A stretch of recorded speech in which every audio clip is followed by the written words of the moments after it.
Shalom, Osai Christ bless, and as promised, I'm back with the follow-up video to the last one, which was the new moon is not the full moon. The first approach was scriptures because it was said and stated that there was no scriptures to prove that the full moon wasn't the new moon. Yes, there are plenty. Now we're gonna go into uh, the meat of the issue or the matter, if you will. The new moon archaeological proof, as you can see on your screen, and we're going to prove without a shadow of a doubt that the full moon is not the new moon. I repeat, the full moon is not the new moon. I pray that this is edifying, that we can get past this, and people can actually learn and grow. All right, without further ado, let's begin the presentation.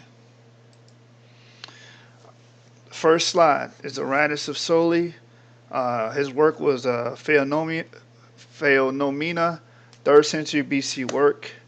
It reads, "Markest thou not whenever the moon with slender horns shine forth in the west?" That's when the first stage of the moon, with a slender horn, meaning a crescent, shines forth in the west. She tells of a new month. So this is how they recorded and how they sighted the new moon when they seen the slender horn shine when it shines forth in the west. She tells of a new month beginning. When her first rays are shed abroad just enough to cast a shadow, she is going to the 4th day. With orb half complete, she proclaims 8 days. With full face, the midday of the month. So the middle of the month is the full moon, not the beginning, the full moon, backed up with sources, source material. There's no source material saying the full moon was regarded as the beginning of the month. All you see is that the full moon has always been regarded as the middle of the month. Even it's even in the middle of the sky during that time. It rises in the west and then goes to the middle and then sets in the east. Okay? It says, in ever varying phase, she tells the date of the dawn that comes round. That's Aratus of Soli. He wrote a work that survived to this day and age, the Phaenomena, 3rd century BC work, as I said before. Next slide. This is from Philo. Philo is a Judean historian. He was an actual Jew, a legit Jew, and he wrote the customs and how we observe the customs during the time of Christ. Yes, he's a contemporary with Christ. It says, Philo states, and this feast begun on the 15th day of the month, in the middle of the month, on the day which the moon is full of light. Source, Philo Special Laws 2, the 15th Festival, section 28. This proves that the full moon is the middle of the month yet again. This is a Judean historian, a Jew who lived during the time of Christ. This is how Christ observed the Passover. Okay? This is not a guess. This is not a gut feeling. This is a recorded proof. Next slide. Philo once again.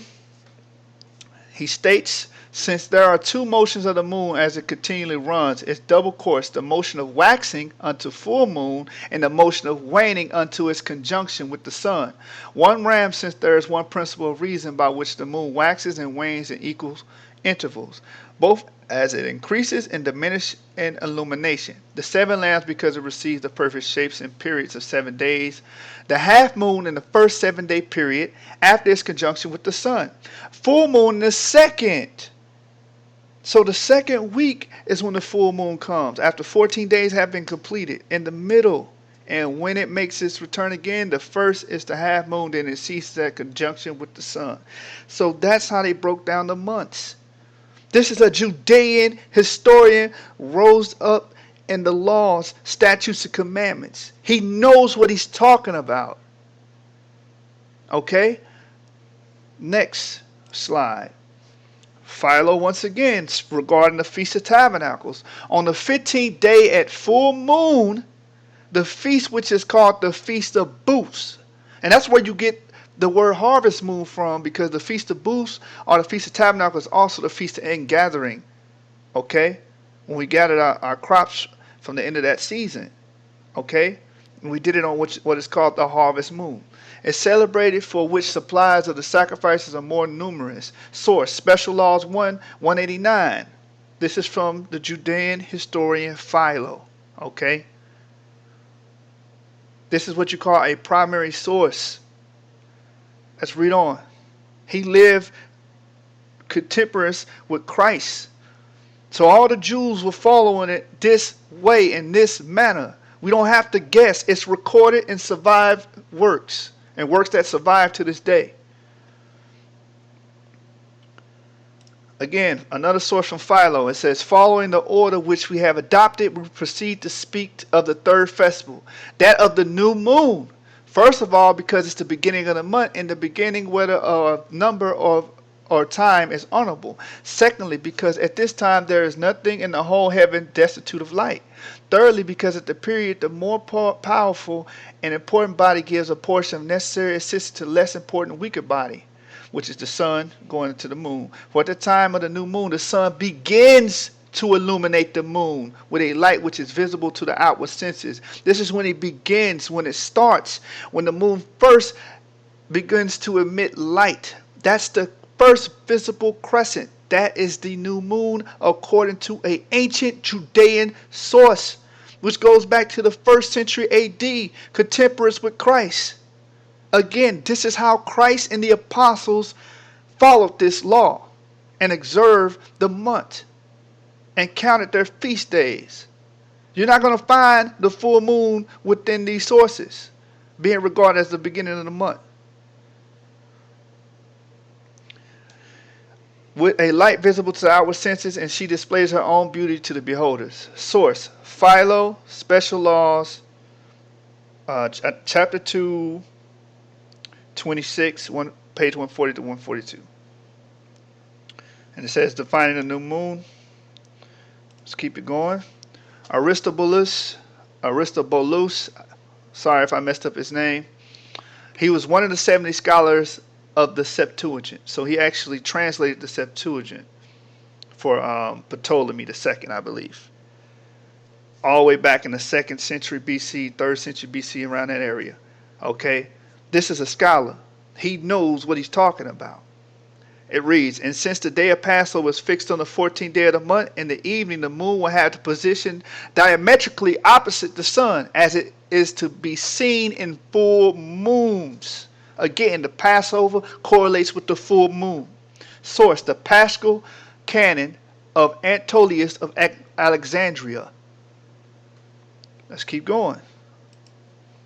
Look, man, this is looking bad for this doctrine.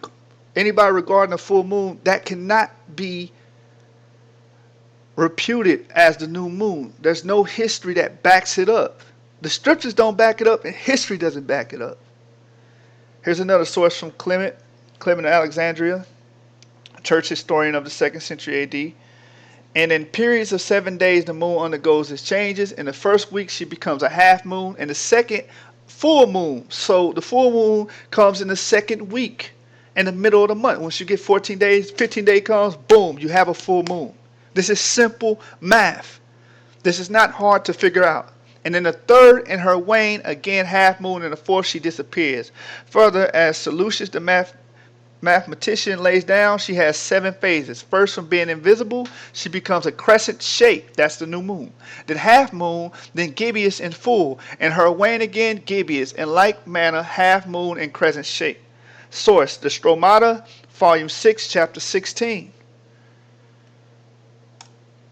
Alright, from there we're going to go to the tribe of Issachar, because we all know, as believing Israelites, the prophecy about Issachar. And we're going to read it, 1 Chronicles 12, verse 32. And the children of Issachar, which were men that had understanding of times, to know what Israel ought to do. The heads of them were 200, and all their brethren were at their commandments. So the tribe of Issachar is given the attribute to do what? Have the understanding of times, right? Aztecs, Mayans, the Quichean, they all are known for what? Their timekeeping skills. And we're going to get into it. Next slide. The Mayan, the Hab, which is the Mayan calendar, which has the time bearer in the middle, signifying our importance in how we kept up with time and recorded that. It reads, among the Kubuko, Aki, a group of Quichean Maya speakers has revealed that the Mayan layman has retained from earlier times a high level of proficiency in the art of telling time, and that the unit upon which his most exacting calculation is now, as then the lunar cycle. So they understood the lunar cycle, and they were very proficient. Okay? They were very proficient and exact with their calculations. So if any tribe would know when the new moon would come, it would be the tribe of Issachar. And also Zebulun, because you read in the book of Deuteronomy 33 that we would be nigh to each other. Okay? The source is Maya calendar origins, monuments, myth history, and the materialization of time by Prudence M. Rice. That's what book that comes from. Next source. The new moon and lunations. The image is Ishel. The point from which the moon age is counted is not surely known. The possibilities are the disappearance of the old moon, conjunction, or the appearance of the new moon. So the consensus at this time, when this book was written, those were the three that they found amongst the indigenous cultures of the Maya, Quiche, and the other various tribes in Mesoamerica. These are the three consensus that they would come to. The source, none of it says the full moon. None of these sources from the tribe that has been given and blessed with the ability to keep track of the time and have understanding of times. None of it says the full moon. And the source is Maya Hieroglyphic Introduction by J. Eric S. Thompson. Next slide. They did not reckon the full moon. Lunations again. It says no American Indian group reckon lunations from full moons. Let me read that again. No American Indian group reckoned lunations from full moons. So they did not track time from the full moon. The full moon is not the beginning of the month. Their customs reveal that they reckon their months only from new moon to new moon. Same source, Maya Hieroglyphic Introduction by J. Eric S. Thompson. The full moon's been knocked out of the box. You brothers got to be more academic, have to be able to prove themselves and prove their doctrines. 1 Thessalonians 5:21. The book of Job chapter 8 verse 8. Let's search our forefathers. Let's figure out how they did it. And that's what this presentation is about. Showing and proving. So the next slide. The Yoruba tribe. The Yoruba tribe is from the tribe of Ephraim. Their old rites and customs and their own stories and their history that they tell from their older men and their elders of their society. They teach that they are from the tribe of Ephraim. Okay? A lot of us have read the book Babylon the Timbuktu. Rudolph Windsor actually touches on this topic at the end of his book. But the point of this is I want to bring out not only their Hebraic culture. I picked this culture because they are Hebraic culture. And also when you look into their knowledge and their understanding, they understand that the crescent, the first visible crescent, is the new moon. And here's the proof. The word Osu is new moon. It also means crescent, proving the new moon is the first visible crescent. Source, the vocabulary of Yoruban religious discourse by Madupe Odu Yoye. Okay, so the Yoruba tribe understand that. Next, the last three sources, and I'm going to wrap this video up, are going to be Mesopotamian, Greek, and Egyptian, because there's been a notion put out that the white man is the reason why we follow the new moon like we follow the new moon now. Okay, I don't really agree with the conjunction being a new moon, the visible crescent, because we have to actually observe before we start calculating our calendars. But it's not that far off, and that doesn't come from the white man. Okay, here's the proof. Because before the white man came into power and started ruling on this earth, you had other societies, Mesopotamian, you had Egyptian. Okay, so we're gonna read these next the next source. It's called Emar. It says, on the waning and new appearance of the moon, see 2 Emar tablets of rites which focus on observations of the moon cycles.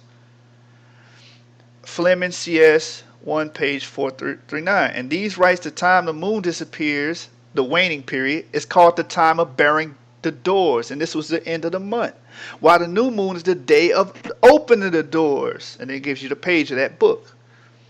This is from 12th century BC. These tablets still exist. They survived until today.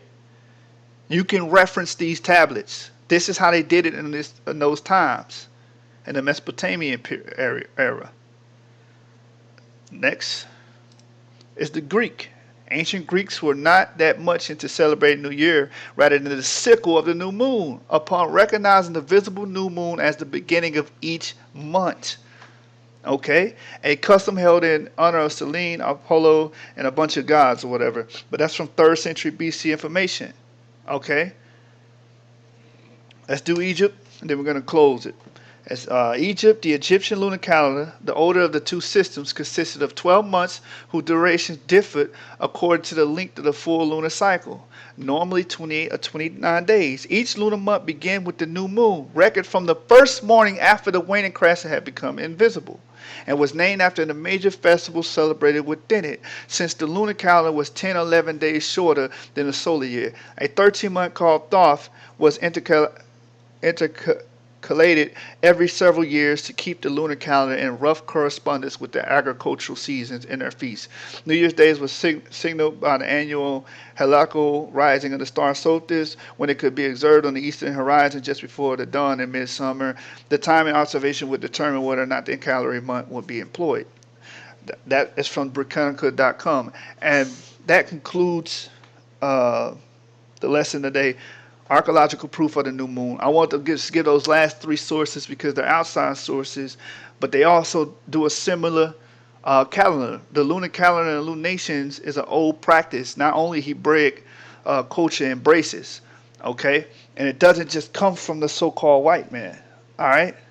You can't just run with that. It's called a red herring. You're distracting from the point. That's a straw man's argument. We're not worried about Esau.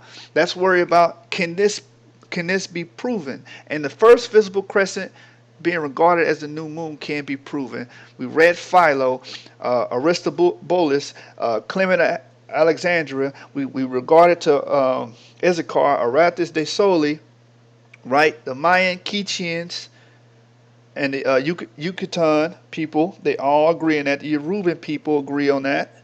All these sources agree on it except people that want to push a false doctrine. The full moon was never regarded as the new moon. There's no source saying that. Clement ain't saying it. Philo ain't saying it. Josephus not saying it.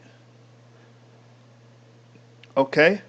So, with that, just like the scriptures say, we're going to cast down every imagination that exalted itself against Christ. And we know Christ is what? The Word of the Most High, man. In the beginning was the Word. These doctrines are going against what the scriptures have laid down for us to do. Because the new moon is so important, because that's how we calculate our feast days. Changing that, then you got our people going all off the grid. They're not really keeping the feast days like they're supposed to. But with that, I'm going to say shalom. Most High in Christ bless. I pray you brothers learn something from this and take something from this. And I encourage all of you brothers to grow in your research and your learning of the Most High and wax stronger and stronger with wisdom. With that, I say shalom.